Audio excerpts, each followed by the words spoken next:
جابر بن عبداللہ کہتے ہیں کہ اللہ کے رسول صلی اللہ علیہ وسلم نے فرمایا، اگر ابن آدم اپنے رزق سے اسی طرح بھاگے جس طرح موت سے بھاگتا ہے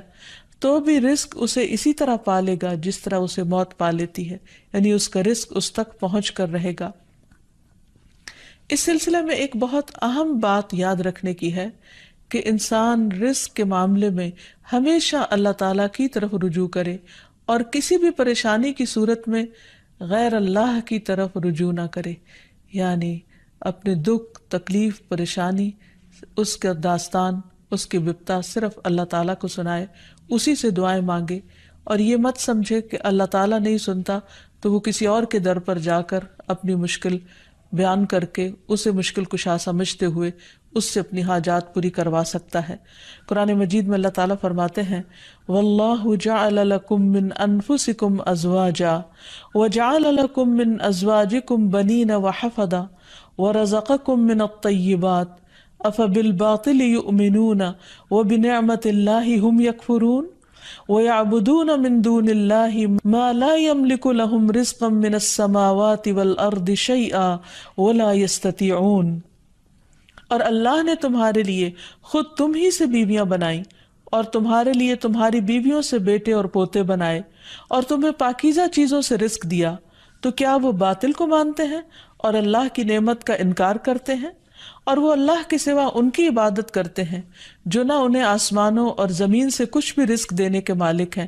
اور نہ وہ طاقت رکھتے ہیں۔ تو اس آیت سے واضح طور پر پتہ چلتا ہے کہ اللہ کے رزق کے خزانے صرف ان کا مالک اللہ ہی ہے، اس کے علاوہ کوئی نہیں۔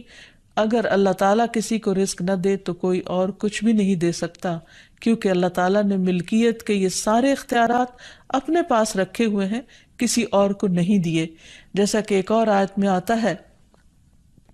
کہ انسان کو اللہ ہی کے ہاں رزق تلاش کرنا چاہیے۔ فرمایا انما تعبدون من دون اللہ اوثانا وتخلقون افکا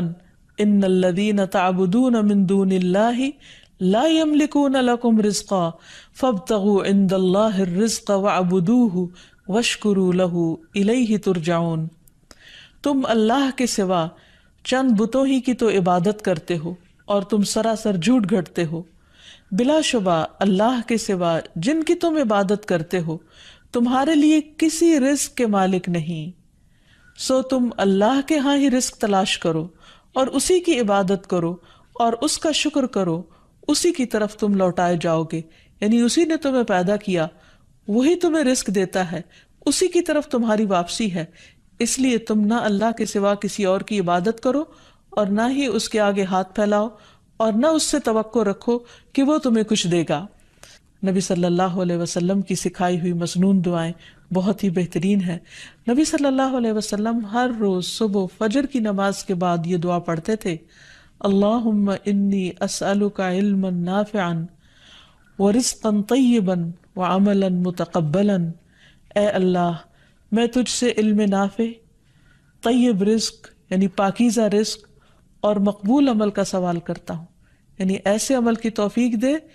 جو تیرے ہاں قبول ہو جائے، تجھے پسند آ جائے۔ اور اس کے ساتھ ساتھ انسان کو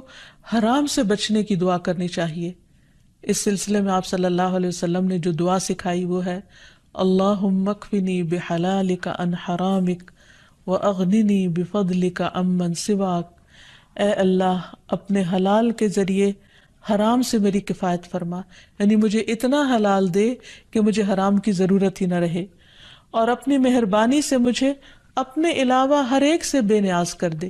یعنی مجھے انسانوں کا محتاج نہ کر، کسی اور کا محتاج نہ کر، صرف اپنے خزانوں سے عطا فرما۔ پھر اسی طرح خاص طور پر بڑھاپے کی زندگی کے لیے وسعت رزق کی دعا کرنی چاہیے، کیونکہ جب انسان بوڑھا ہو جاتا ہے تو اس کے اعضاء کمزور ہو جاتے ہیں، وہ اپنے لیے خود کچھ کمائی نہیں کر سکتا، وہ دوسروں پر ڈپینڈنٹ ہو جاتا ہے، تو اس وقت وسیع رزق کی دعا سکھائی گئی۔ فرمایا اللہم اجعل اوسع رزقک علی عند کبر سنی وانقطاع عمری۔ اے اللہ، جب میں بوڑھا ہو جاؤں اور میری عمر ختم ہونے لگے تو میرے رزق کو وسیع کر دے۔ اور رزق کی دو بڑی قسمیں ہوتی ہیں، ایک وہ رزق جو ظاہری طور پر جسموں کی غذا بنتا ہے، یا انسان کی مادی ضروریات پوری کرتا ہے، اور دوسرا روحانی رزق، اور وہ رزق جو انسان کے غم ہم کو دور کرتا ہے، یعنی لوگوں کی محبت اور توجہ، اور خاص طور پر بڑھاپے میں اولاد اور رشتہ داروں کا قریب ہونا، پاس ہونا، یہ انسان کی بنیادی ضرورتوں میں سے ہے۔ تو انسان جب خود کچھ کرنے کے قابل نہ رہے، ہاتھ پاؤں ہلانے کے قابل نہ رہے، تو عموماً وہ لوگوں پر ایک بوجھ بن جاتا ہے، اور یہ چیز انسان کے لیے بہت پریشانی کا باعث ہوتی ہے۔ انسان جب جوان ہوتا ہے، بہت کچھ کما رہا ہوتا ہے،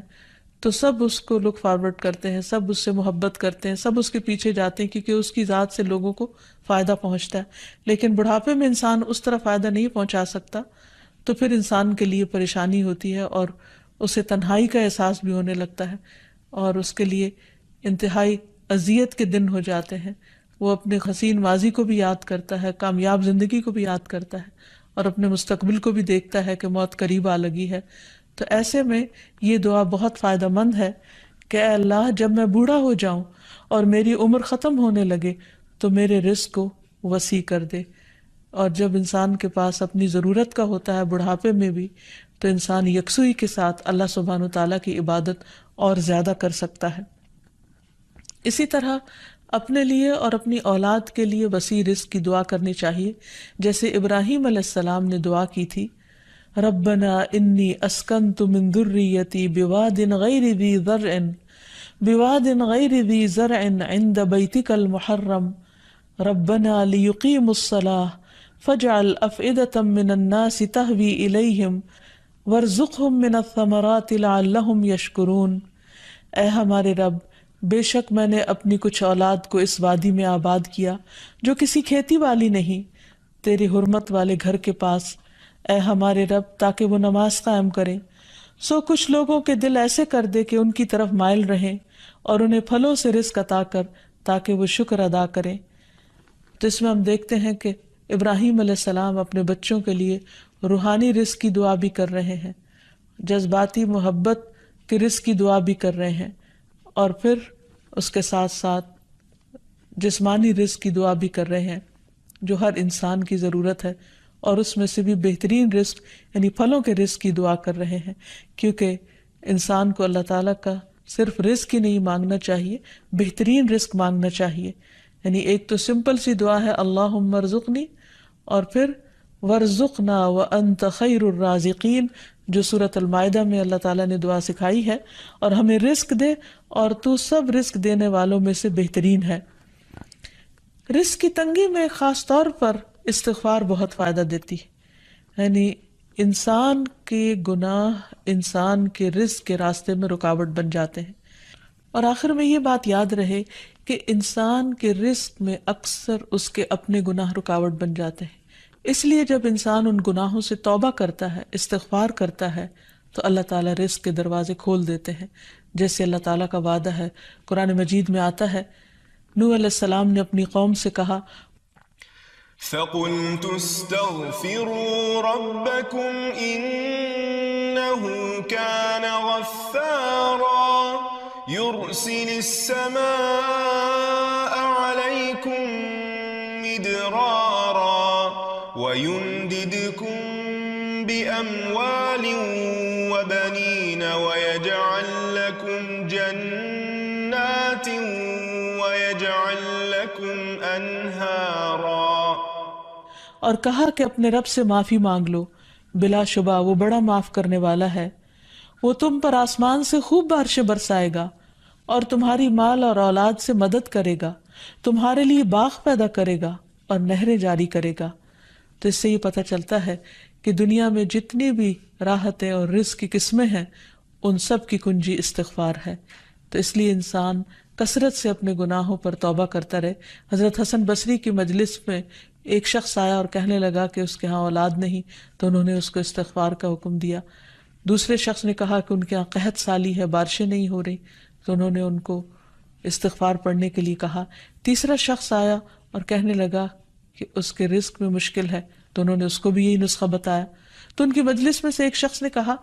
کہ آپ نے ہر مشکل میں مبتلا شخص کو ایک ہی بات بتائی، ایک ہی وظیفہ بتایا، اور وہ بخشش کی دعائیں کرنے کا۔ تو کہا کہ کیا تم نے سورۃ نوح کی آیت نہیں پڑھی؟ حقیقت یہ کہ اللہ کا کلام سچا ہے، اور ہمیں اس پر ایمان لا کر پورے یقین کے ساتھ، وثوق کے ساتھ دعا مانگنی چاہیے کہ ہم انشاءاللہ استغفار کریں گے تو آسمان سے اور زمین سے رزق اگلنے لگے گا، ابلنے لگے گا۔ اللہ تعالی ہمیں اپنی رحمتوں سے نوازے۔ اور استغفار کے لیے سمپل، اے اللہ مجھے بخش دے، اے اللہ مجھے معاف کر دے، اے اللہ میرے اگلے پچھلے سارے گناہوں کو معاف کر دے، اللہم اغفر لی، استغفر اللہ ربی من کل ذنب واتوب الیہ۔ اور سچے دل سے انسان توبہ کرتا رہے تو اللہ تعالیٰ کو مہربان پائے گا۔ وآخر دعوانا ان الحمد للہ رب العالمین۔ السلام علیکم ورحمۃ اللہ وبرکاتہ۔